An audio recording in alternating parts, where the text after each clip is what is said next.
Hey everybody, Steve Sheets here with Ghost Ranch Communications, bringing you a quick tutorial on transparency in PowerPoint. This will be good for working for images like pictures, as well as any shapes or graphics that you have in your presentation.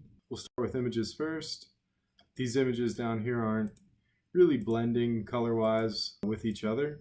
So one thing I might try to do is put some transparency on them to help tone down the colors and bring them into that background a little bit more. To add transparency to an image, just right click on it, say format picture, and then after clicking this picture icon in the formatting pane, you come down. Transparency is one of the bottom options, and I'll just do like a 20% transparency on that one, see how it looks. And you'll notice if I have more than one picture selected, I can't do them more than one at a time. So what I'm going to do is my favorite keyboard command here, which is copy and paste style.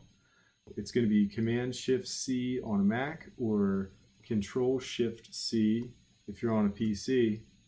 And then you can go ahead and select the rest of these for paste style. It's either Control-Shift-V or Command-Shift-V.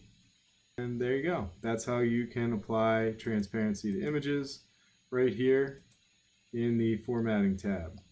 Now, say I still don't like this, and I want to try something different. Maybe I'm going to add a shape here. My menu looks a little funny up here. I've got my everything displaying pretty big, so there's not a lot of room for my menu.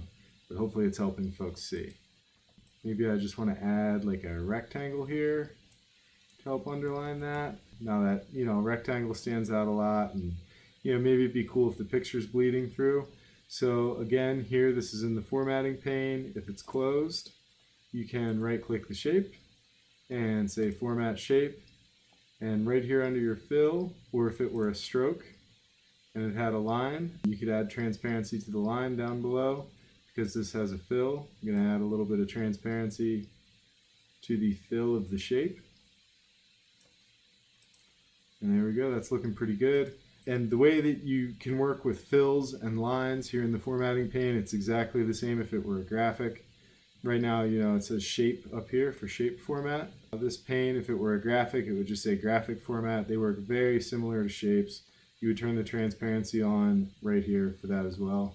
Hopefully this video was helpful for you. If it was, please like and subscribe to our channel. We'll be putting out lots of PowerPoint tutorials for you. If you need help with your PowerPoint or some storytelling, please check us out at ghostranch.com. Be more than happy to give you a hand. Have a good night.